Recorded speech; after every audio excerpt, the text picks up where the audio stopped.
Good evening friends. ఈరోజు current అఫైర్స్లోని ముఖ్యమైనటువంటి అంశాలను చూద్దాం. The bureau of police research and development ఒక 5G హ్యాకాథన్ని కండక్ట్ చేయబోతుంది.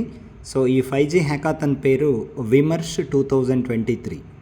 సో ఈ police research and development bureau ఈ 5G హ్యాకాథన్ని ఎందుకు నిర్వహిస్తుంది అంటే, సో లా ఎన్ఫోర్స్మెంట్ ఏజెన్సీస్ ఎదుర్కొంటున్నటువంటి సమస్యలు ఏవైతే ఉన్నాయో వాటికి పరిష్కారం చూపే దిశగా విద్యార్థుల్ని ప్రోత్సహించడం కోసం ఈ హ్యాకాథన్ నిర్వహిస్తుంది. ఈ హ్యాకాథన్కు స్టూడెంట్స్ తమ యొక్క ఐడియాస్ని నవంబర్ 1 నుంచి డిసెంబర్ 9 వరకు పంపించవచ్చు. సో ముఖ్యమైనటువంటిది ఇది. Bureau of police research and development conduct చేసేటువంటి 5G హ్యాకాథన్ పేరు విమర్శ్ 2023.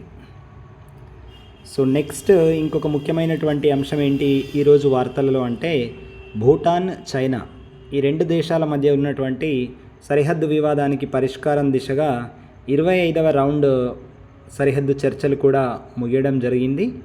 సో ఈ చర్చల లోపల ఒక అంగీకారానికి వచ్చి ఒక అగ్రిమెంట్ కూడా జరిగినట్టుగా ఈరోజు వార్తలలో ఉన్నటువంటి ముఖ్యమైనటువంటి అంశం. సో ఏ రెండు దేశాలకు మధ్య సరిహద్దుకు సంబంధించినటువంటి చర్చలు జరుగుతున్నాయి లేదా ఒక అగ్రిమెంట్ పైన సంతకాలు జరుగుతున్నాయని చెప్పేసి అడగవచ్చు. సో భూటాన్కి, చైనాకి మధ్య ఉన్నటువంటి సరిహద్దు వివాదం. సో నెక్స్ట్ మరొక ముఖ్యమైనటువంటి అంశం, సో 1 నేషన్ 1 ఎలక్షన్. మనందరికీ తెలుసు, 1 నేషన్ 1 ఎలక్షన్ అంటే జమిలీ ఎన్నికలు, అంటే ఒకే దేశం ఒకే ఎన్నికలు అనేటువంటి ఒక కొత్త కాన్సెప్ట్. సో మనకు ఈ 1 నేషన్ 1 ఎలక్షన్ అనేటువంటి ఈ ప్రాసెస్ పైన ఒక హై లెవెల్ కమిటీ, సో ఇందులో ఎవరి నేతృత్వంలో ఈ హై లెవెల్ కమిటీ ఏర్పాటు చేయబడ్డదో మనందరికీ తెలుసు. పూర్వ భారత రాష్ట్రపతి శ్రీ రామ్నాథ్ కోవింద్ గారి నేతృత్వం లోపల, వారి చైర్మన్షిప్ లోపల ఏర్పాటు చేయబడ్డది. సో ఈ కమిటీ 2వ సమావేశం ఈరోజు అంటే 25 అక్టోబర్న జరిగినటువంటిది. సో ఈ సమావేశం 2వ సమావేశం. ఇంకొక ముఖ్యమైనటువంటి విషయం ఏంటంటే, ఈ సమావేశంలో 22వ లా కమిషన్ ఎవరి నేతృత్వంలో ఉంది అంటే,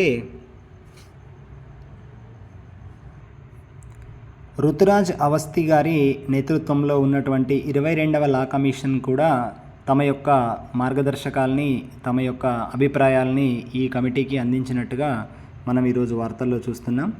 అంతేకాకుండా ఈరోజు ఈ సమావేశం లోపల పాల్గొన్నటువంటి అమిత్ షా గారు, అట్లాగే గులాం నబీ ఆజాద్ గారు, సో తర్వాత అర్జున్ రామ్ మేఘ్వాల్ గారు, తర్వాత నెక్స్ట్ 15వ ఫైనాన్స్ కమిషన్ యొక్క మాజీ చైర్మన్ ఎన్కే సింగ్ గారు, సుభాష్ కశ్యప్ గారు, తర్వాత అట్లాగే హరీష్ సాల్వే సీనియర్ అడ్వకేట్ గారు, శ్రీ సంజయ్ కొఠారి గారు ఇందులోపల పాల్గొన్నారు.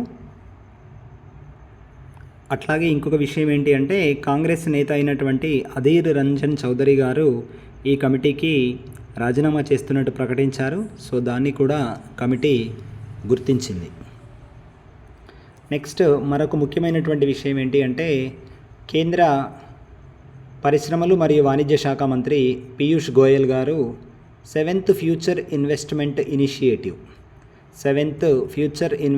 ఇనిషియేటివ్ సమావేశం సౌదీ అరేబియాలోని రియాద్లో జరిగింది 24-25 అక్టోబర్ లోపల. సో వారు ఈ సమావేశం యొక్క 7వ ఎడిషన్ లోపల పాల్గొన్నారు. నెక్స్ట్ ధర్మచక్ర పరివర్తన దినోత్సవం నిన్న. సో 67వ ధర్మచక్ర పరివర్తన దినోత్సవం నాగపూర్లోని దీక్షా భూమి లోపల బౌద్ధ మతస్థులు భక్తి శ్రద్ధలతో జరుపుకున్నారు. సో అంబేద్కర్ గారు తమ చివరి రోజుల్లో 1956 విజయదశమి రోజున బౌద్ధ మతానికి తన అనుయాయులతోటి చేరుకున్నారు. సో బౌద్ధ మతంలో చేరినటువంటి ఆ దినోత్సవాన్ని ధర్మచక్ర పరివర్తన దినోత్సవంగా ప్రతి సంవత్సరం విజయదశమి రోజున జరుపుకుంటారు. సో నాగపూర్లోని దీక్షా భూమి లోపల చాలామంది వేల సంఖ్య లోపల అనుచరులు నిన్న ఈ వేడుకను నిర్వహించుకోవడం జరిగింది.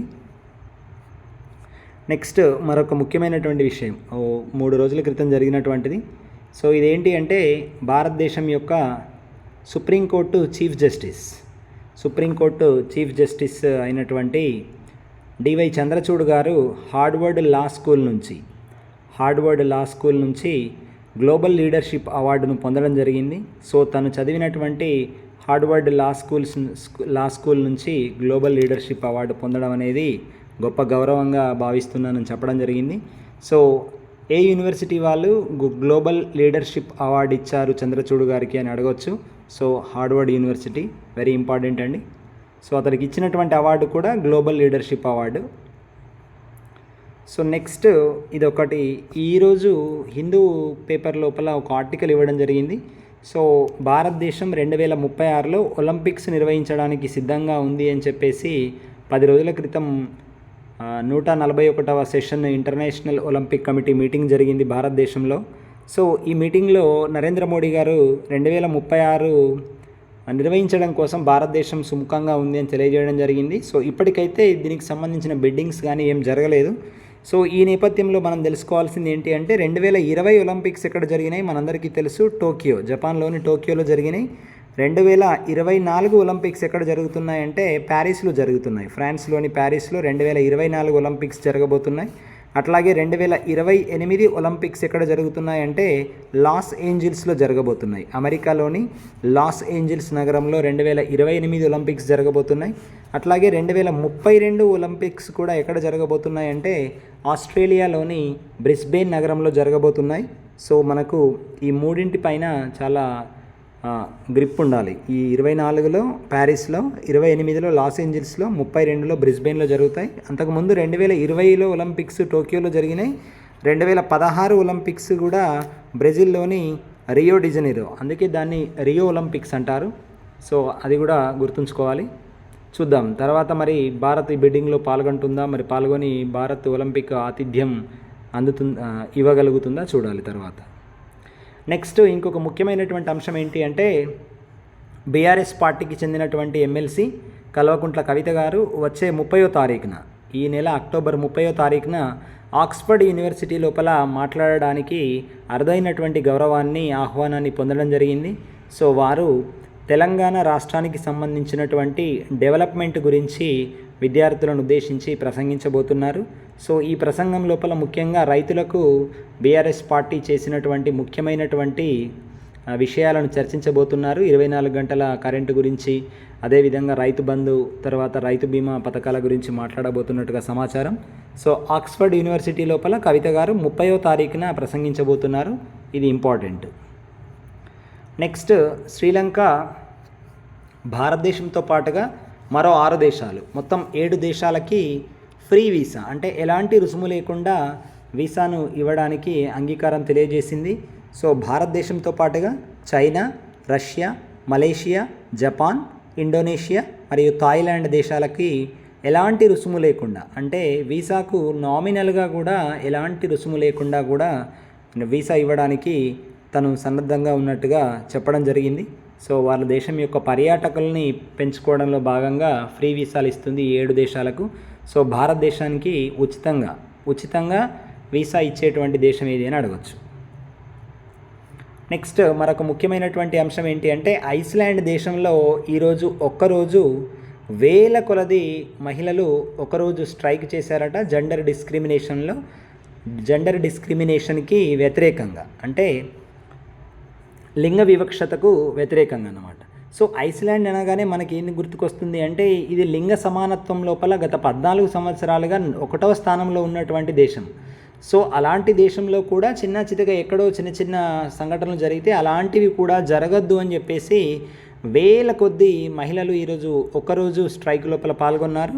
ఇంక్లూడింగ్ ఐస్లాండ్ దేశం యొక్క ప్రధానమంత్రి కత్రిన్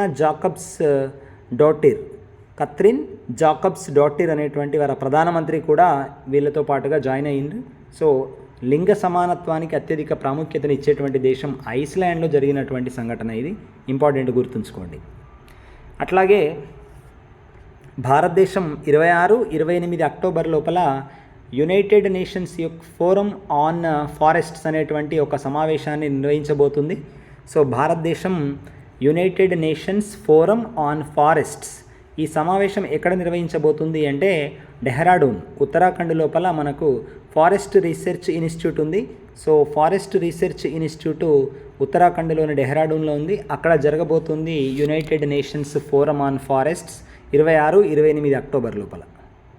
నెక్స్ట్ అట్లాగే ఈ 3 రోజుల క్రితం జరిగినటువంటిది వెరీ ఇంపార్టెంట్ ఒక అంశం కూడా మనం చర్చించుకుందాం. ఇదేంటి అంటే ఎయిర్ మార్షల్ సాధన సక్సేనా నాయర్ గారు డైరెక్టర్ జనరల్ హాస్పిటల్ సర్వీసెస్లో ముఖ్యమైనటువంటి ఒక స్థానానికి ఎయిర్ మార్షల్ ర్యాంక్ క్యాడర్కి ప్రమోషన్కి పొందడం జరిగింది.